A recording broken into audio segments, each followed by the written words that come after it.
আসসালামু আলাইকুম।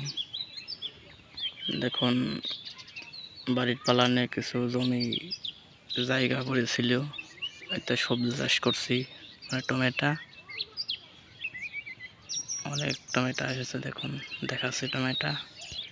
এ দেখুন কত বড় হয়েছে টমেটো, অনেকগুলি বড় হয়ে গেছে।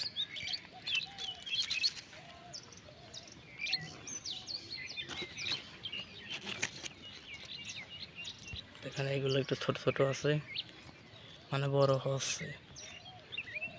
আর কয়েকটা মানে 10-12 দিন গেলে পরে এই বড় হয়ে যাবে।